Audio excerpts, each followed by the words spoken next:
Okay, so thank you very much for inviting me to talk to you, and that's a pleasure. And I'm happy that I had such amazing speakers before me, because they spoke about a lot of issues that are important also for my presentation.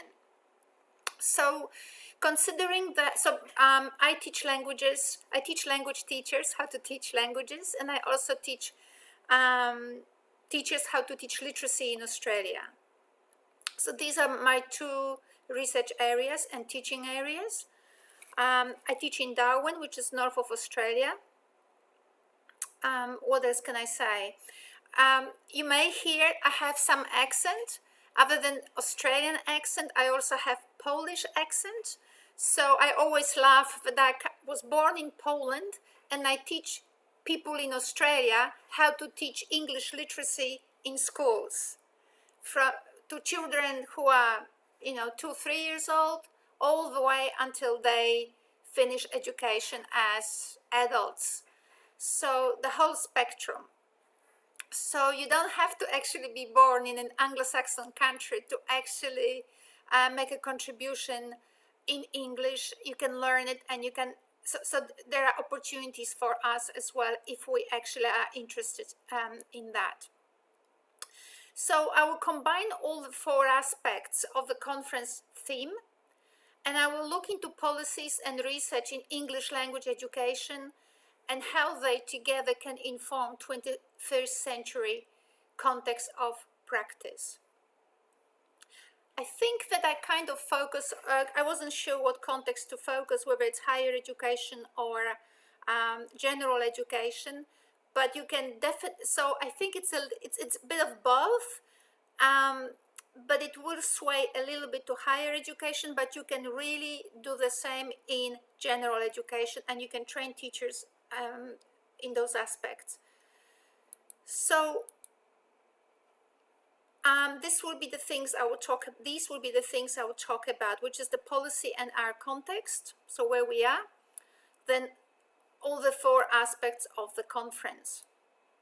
So let us have a look at the policy. So we had the speaker before, and probably the speaker before that speaker, so Professor Mustafa, talking about policies. We have policies, and all of you have seen these things, right? So what 21st century education is characterized now by focusing on higher order, what I call higher order thinking skills. So whether it's critical thinking or teamwork, they all require higher level of thinking, right? So I don't have to read them out for you. You all know them by heart.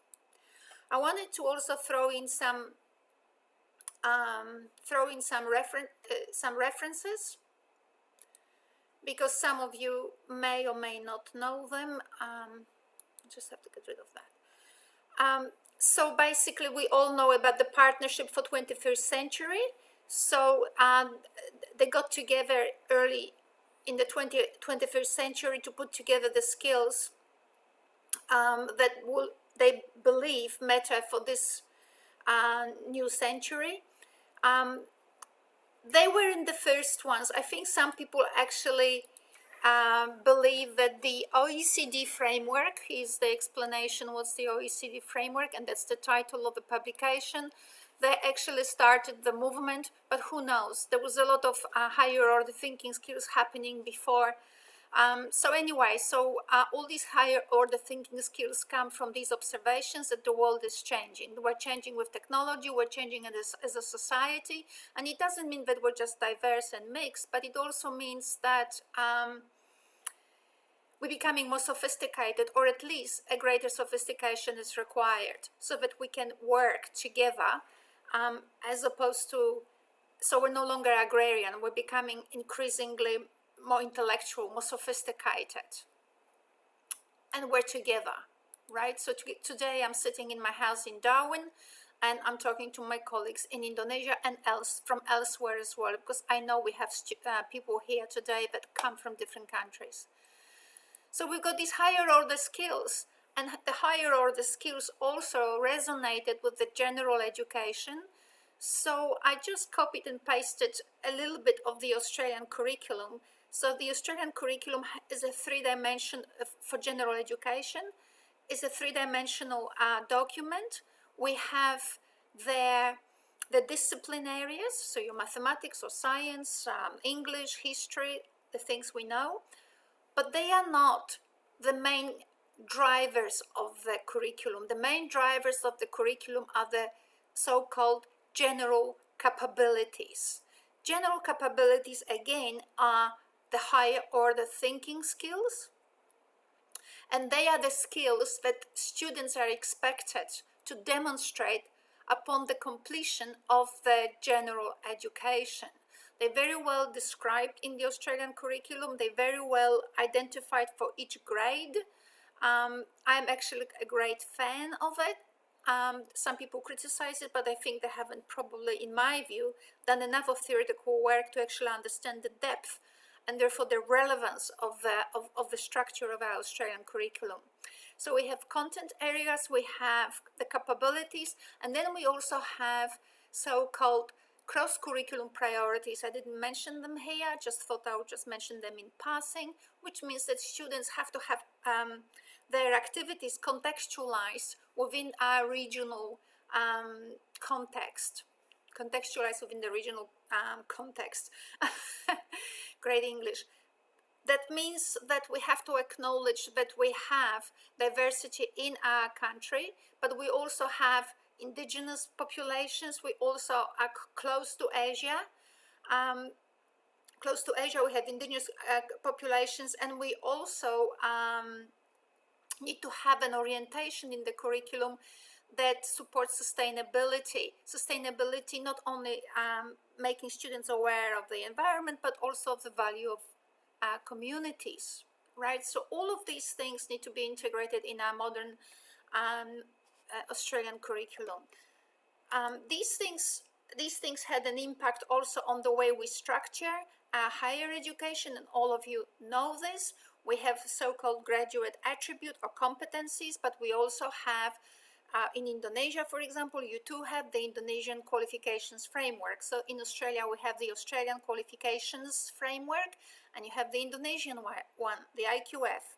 Started already building up in 2012 in Indonesia, and you had several updates since.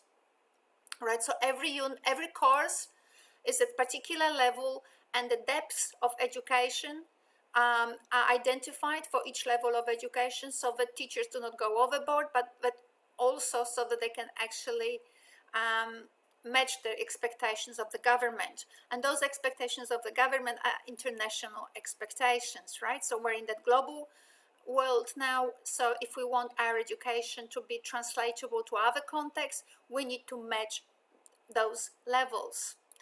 So the graduate attributes are in Australia. In Indonesia, you have those new higher education standards, and I've got some of them written up. I understand that they just got updated just recently, I think in 2016. Nonetheless, you can see that they too go for the higher order thinking skills, right? We want our students in higher education, and that means even our English language learning students. So whether they learn English in order to just communicate and be maybe journalists or just understand English, or whether they will be teachers, right? Whatever their goals, our units and our course, units which is the subject we teach, and courses which is the whole program, they need to actually have those components. Our students have to actually use English in order to not just say, hello, my name is Ania, but actually be able to analyze texts, recognize where they belong, from where they come, you know, what intentions are of these texts, all of that. And they also have to have some technical skills in order to actually analyze, to store things, to store documents, organize them, secure them, all of these things that are also important. So technical skills are part of that higher order thinking skills.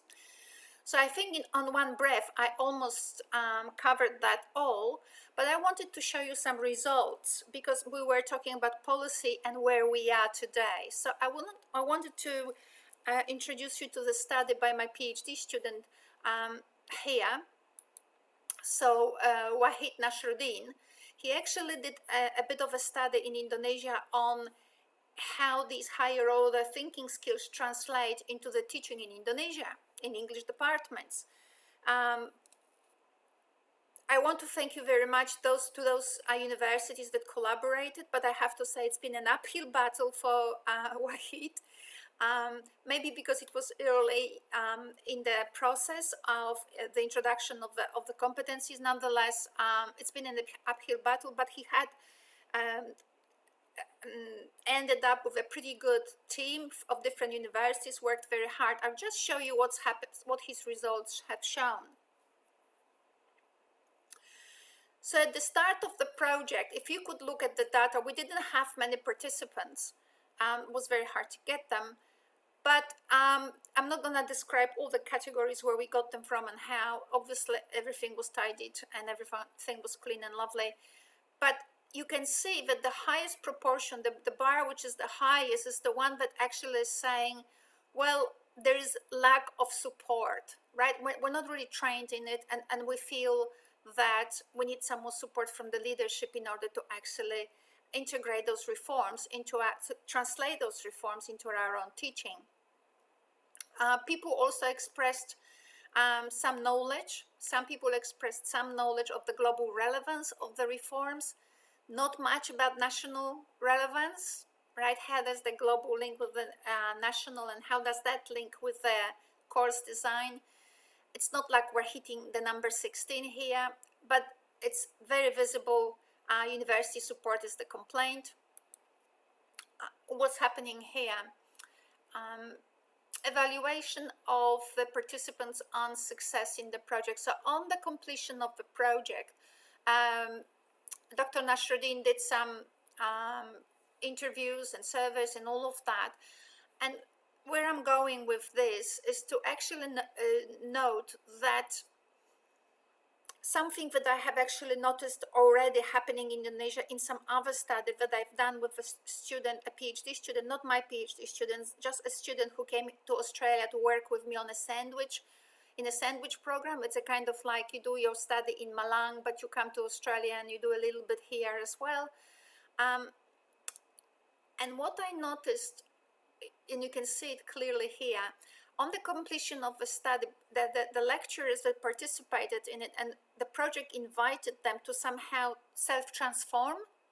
And what we can see, the participants of the project were not the same as that. We're not the same people as here, right? So this was just all around Indonesia survey, but now we picked some people here, and where they focused on change was basically saying, well, now we can do these pedagogic things better, right? We can, and it's called in language of pedagogy, it's called, we've got this instrumental expertise. I just know if you want to kill a mouse, this is how you do it. This is how you do it. Well, the question is, maybe you don't have to kill the mouse, right? So you cannot just develop pedagogy, my argument is, or claim you know how to design the course unless you make those links to the global and national relevance and the stakeholders, right? Those links have to be there, because you can't teach without stakeholders being aware what's happening and identifying stakeholders. You can't actually teach higher thinking skills unless you actually see how they link with the general development of courses in your nations, or in your university, in your nation, and also globally. There's absolutely no progress, no comments were made, that people just focus only on, how am I going to teach tomorrow? How am I going to teach tomorrow? Oh, I think as a result of this, I have learned to do this and to do that, right? So you may call it practical. I would call it, it doesn't take us far, because without the big picture, the little picture is not going to actually last. So we collected also some information from scholars in ELT, lecturers, and on syllabuses, and there are many ways in which you can actually analyze someone's syllabus, how they're going to teach a particular subject. Hello?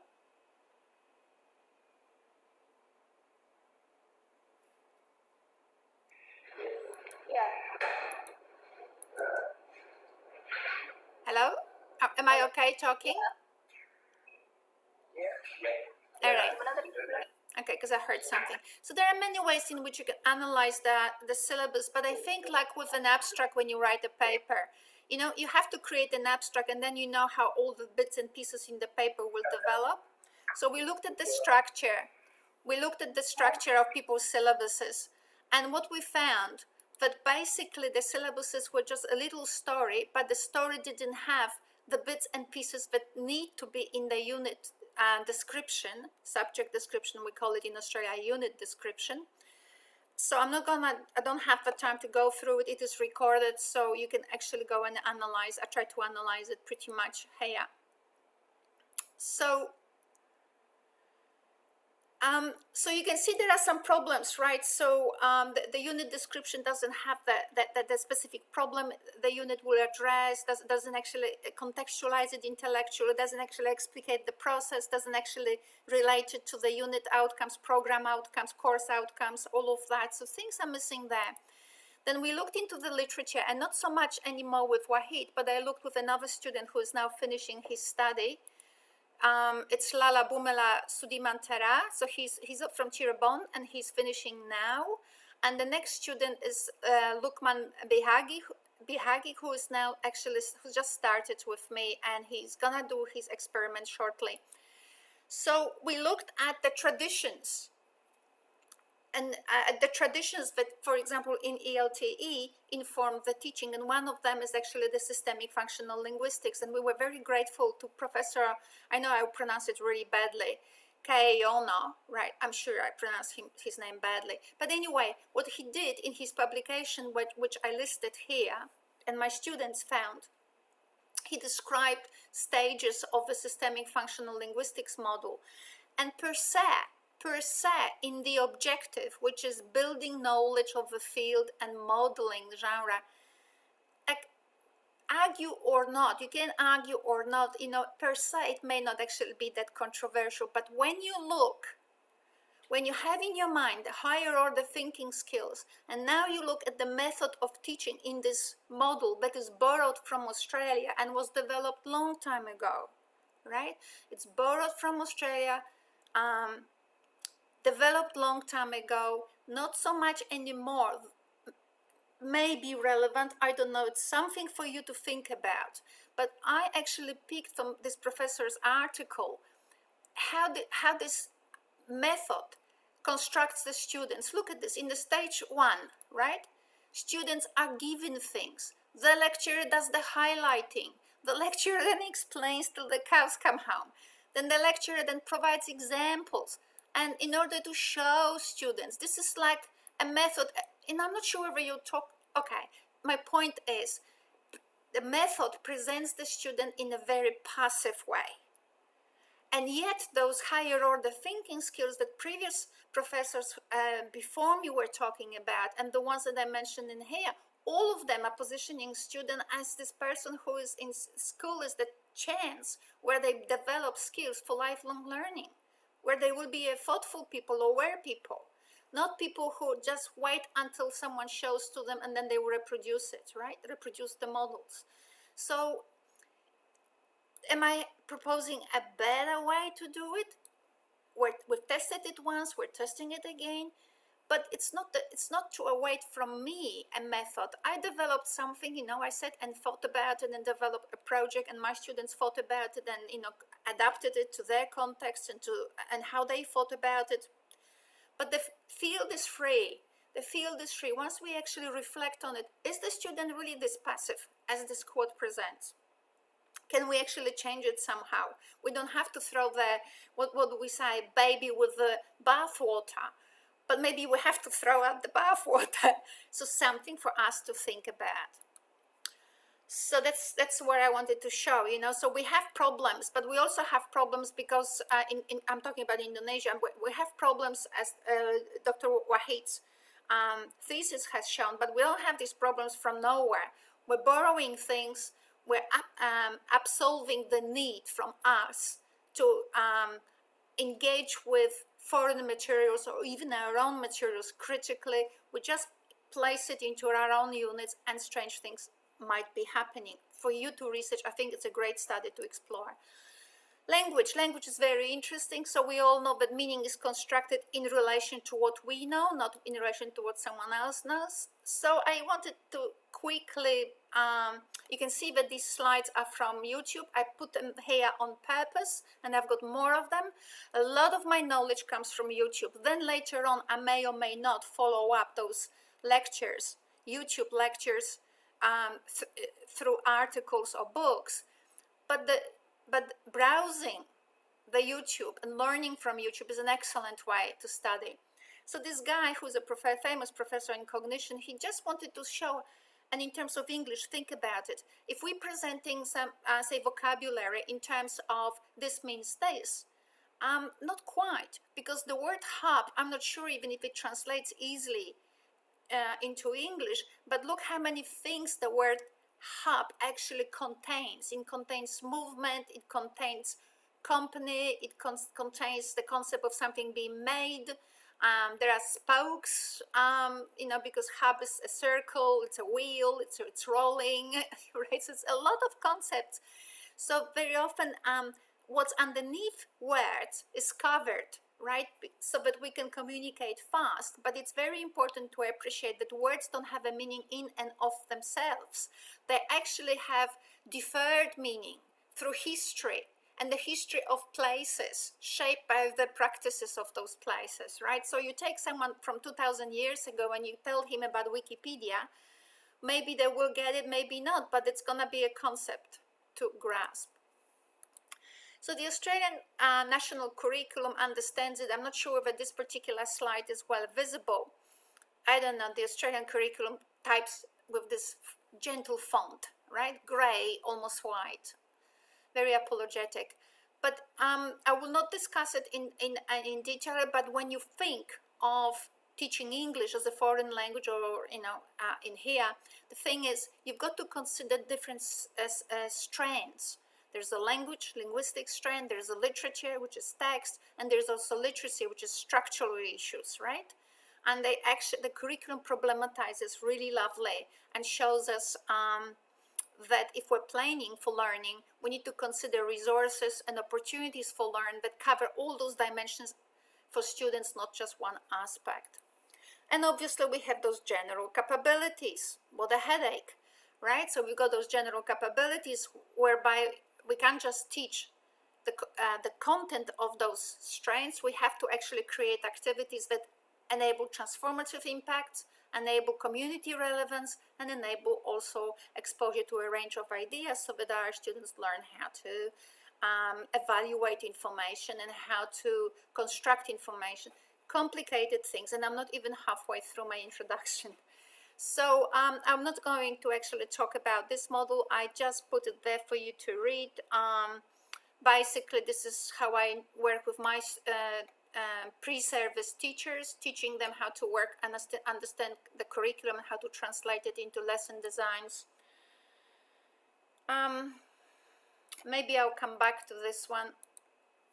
So psychology, I thought it was excellent that you had the concept. I don't know who came up with it, but I think it's great.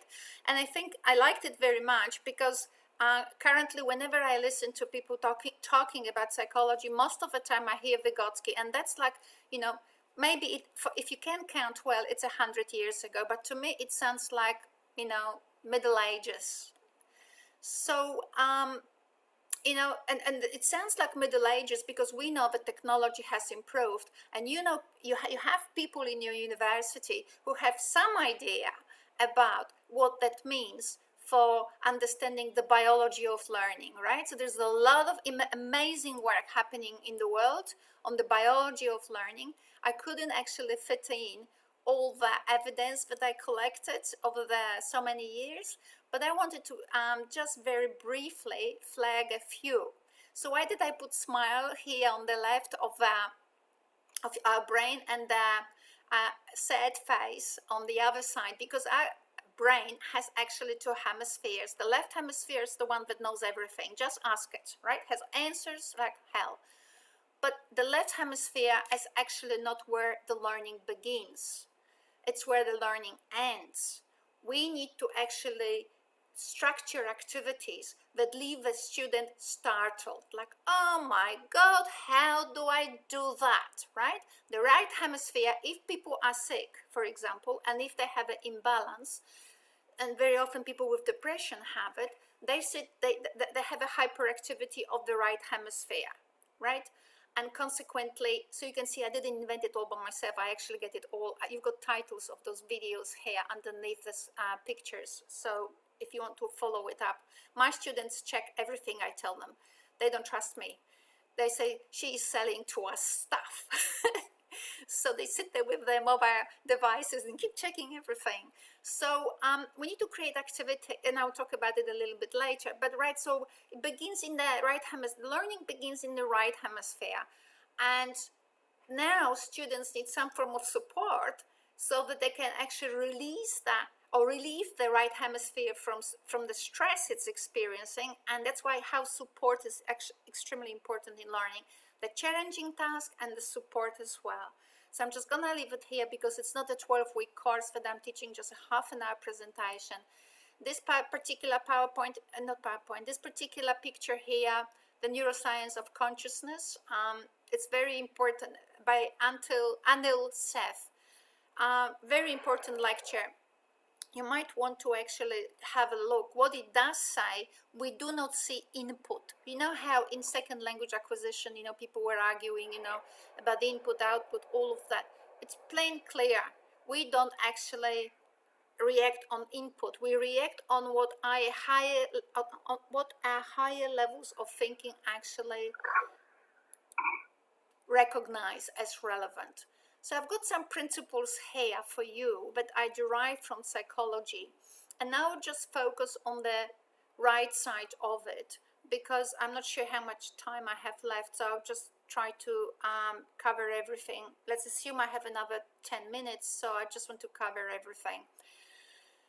So limiting the scope of our interaction is no good, basically. If you have meaning functioning by deferral, if you treat either children in school or university students, here's a little text from the chapter 1, just memorize it and answer question, they haven't actually learned anything, right? So limiting the scope of students' interaction exposure is actually no good, right? So what we need is to enable them to expand, to do the explorations.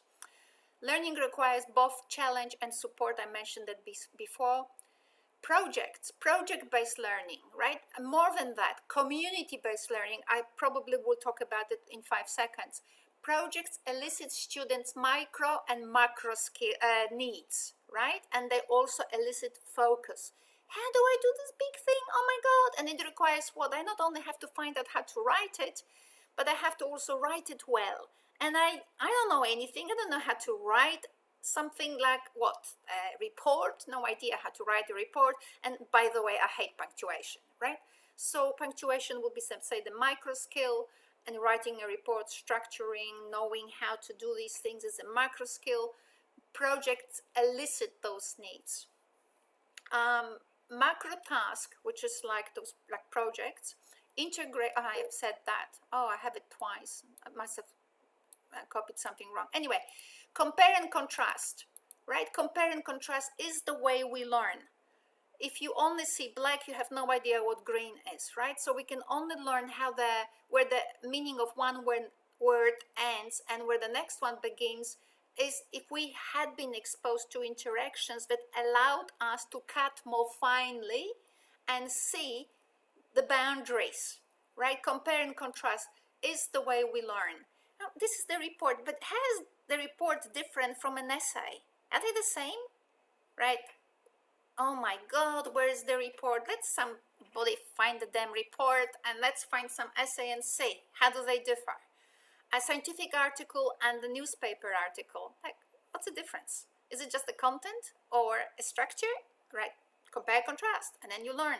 And you learn more than you ever thought you would by comparing and contrasting. Students need activities and tools to investigate what they can do with what, right? So these exploratory activities enable students through compare and contrast identify what they actually know and how far does it take them, right?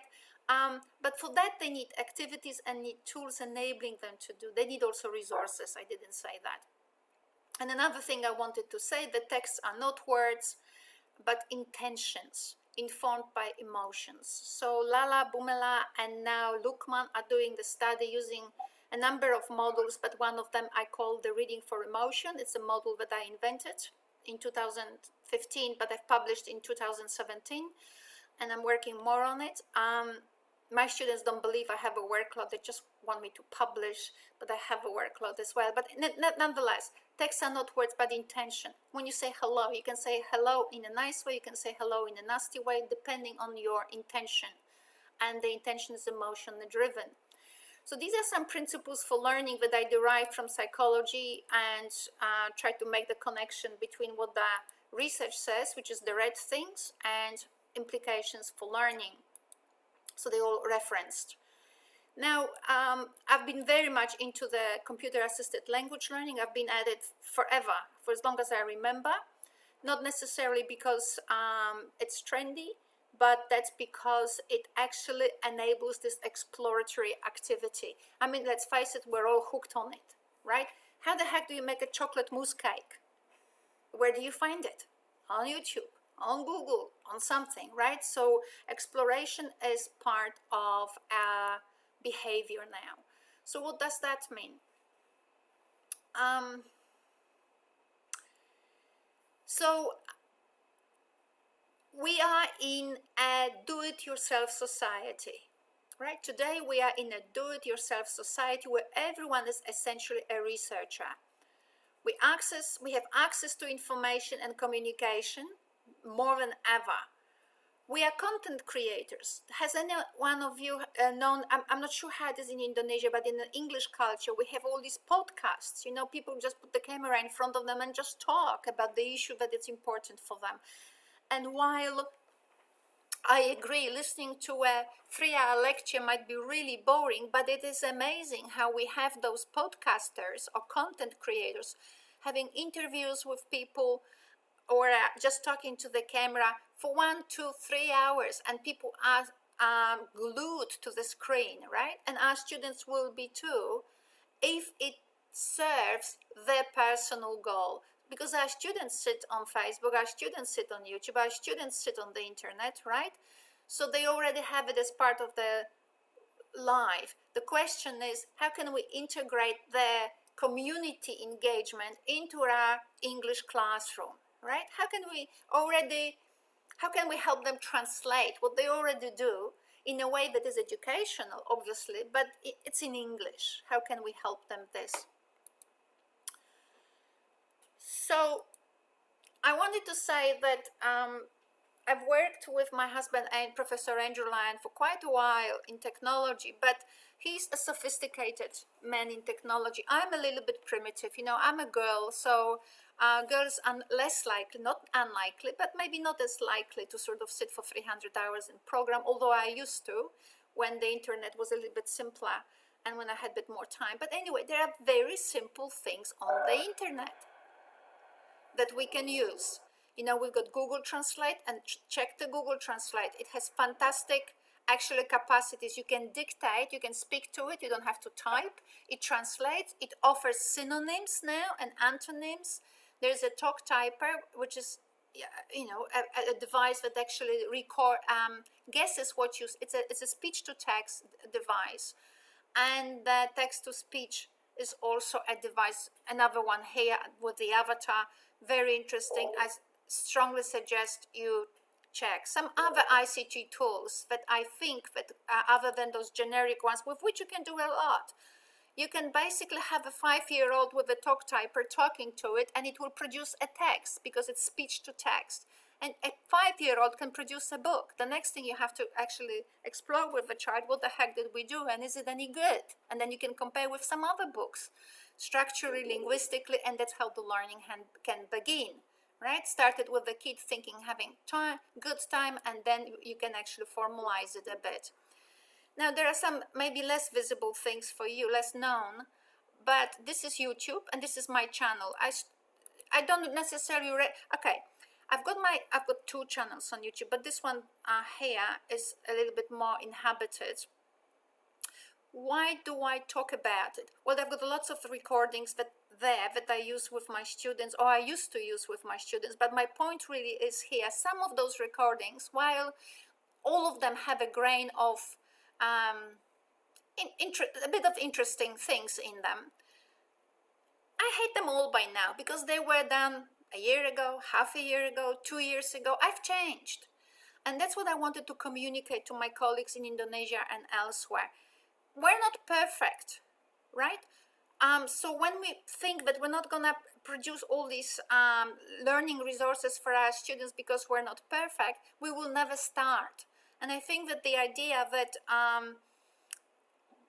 that I can't teach my model because I invented it yesterday and it's really, really, I thought about it a little bit, I theorized it, but it's only mine. That humility allows you to research yourself more, yes, but it doesn't actually say you can't act on it, right? And I strongly suggest, so some of those recordings are great, some of them are not.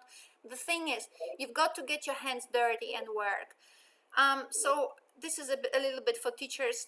I've got resources, I've got games that I created using PowerPoint. I created games for learning English, and there are some videos there where I actually illustrate how to do that. 1 minute more. Okay. I'll talk 1 more minute, right? So there are websites, right, Google sites your students can create. So there's lots of things. So what projects can your students do? TNN, Thai News Network, Cambodian News Network, Cirebon News Network, some other city news network. Call your school with some name like Charles Darwin's News, Parap News Network, whatever. So students can have their own website where or the college or the school, some institution or class, however you want to keep it. And you can have a lot of things on them. News, you can have reviews, you can have reports, you can have students' projects there. Students go and play basketball, right? That's what they do every day. Why don't they just tell on their own school website what they do? Film themselves, make a talk about it. And they become, in some way, ambassadors for basketball and also the activity forces them to actually rethink. So there are other things like One Day on Your Television and so on. Pecha Kucha, another one. This is the students, migrants in Australia created the Pecha Kucha just using one slide. It was unbelievable, using Google Translate and Thesaurus, unbelievable. As you teach online, I spoke about this in a web cast somewhere in India just 2 months ago or so.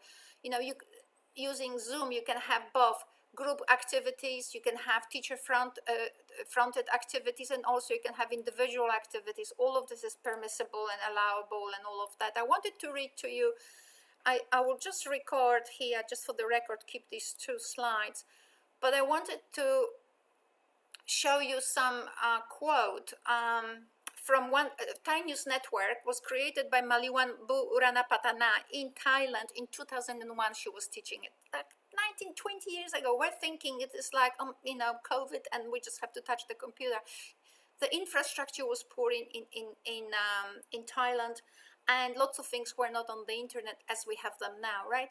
And just read the second one. I will take you through it without reading. What the students are describing is that they were to work in groups. They decided to work in groups on articles for the news network. And there's a link here to the PhD, and you can find that link on my Facebook page, right? I made that today available for everybody to actually find that PhD. It's an amazing PhD, very classy, 20 years later. And what the students are doing, we were trying to work out our way through these groups, so first it was like more reliant on one person who wanted to write. We were kind of discussing, but and as they were noticing that there was not enough engagement for everybody and so on, they were reshaping the way they worked as a group. It was unbelievable. They found their own way. So I went and saw those students here. They learned in the first quote, they learned how to actually work together, right? Because they didn't like each other. They didn't get along together. Well, they found out. We of course, as the older women, we knew how to motivate them. We created particular things that they didn't know about, but put pressure on them that unless they perform, they will lose face, because everybody knew that they're going to publish particular articles by particular date. If they didn't actually come up with it, they would have lost face. So consequently, they learned how to be professional and not worry whether you like your colleague or not. Get on with the work. So it was amazing. So some more quotes from this particular TNN News Network project by my student Maliwan Bura Patana, an Andrew Lyons student. I wanted to just finish very quickly with some thoughts, right? So we want solutions and we want them fast. COVID here, right? And I'm worried that this kind of attitude is gonna push us where we've been, which is more instrumentalization. Give me the pedagogy, give me pedagogy, but we're not actually linking with the bigger picture, right? So if we don't have higher order thinking skills with planning, we're not gonna teach higher order thinking skills to our students, right? So we just have to, reflect a little bit how all things relate to each other rather than just grab ideas from left and right. The new normal caught us unprepared. Many people, not everybody, but many. What were we doing before? I'm asking. Now Maliwan created her study 20 years ago. So were we following someone? I was doing what someone else was doing. I knew this person and whatever. What were we caught in? So what questions did we ask before COVID as we were trying to think how to teach or what to focus in our research? What questions did we ask? Are we asking the same questions today? Oh my God, how am I going to teach? How am I going to teach? How am I going to teach? Rather than the big picture and how things relate, right? Sometimes it's really good to stop and think. So if we are still asking the same question, just give me help. Just give me help. We're doing what Dr. Wahid Nasruddin has found out, which is focusing only on what we think is pedagogy, but in fact it's not. It's just ideas for poor teaching, which is what my analysis of the syllabi actually has shown, right? There's a huge room to progress, and I think this professor from Dubai, Mustafa, has actually said it as a response to a question of a participant. We can have policies, but that's actually the quality breaks down in practice, right? So we need to, rather than, in my invitation for you is change the questions we ask, because asking the same question gets us caught up in that instrumentality. And another thing I wanted to obviously summarize with this presentation is to say, fear not imperfection. We're not perfect. I always say to my students, we've got God who is perfect, and now here's us doing the work. So just get your hands dirty and work and publish it, whether on the internet or someone just publish, and teach it and grow with your own progress. And as you progress, people with you progress. Fear not imperfection. That's it. I ran through it. I'm very sorry, but we had very little time. So thank you so much. Thank you very much.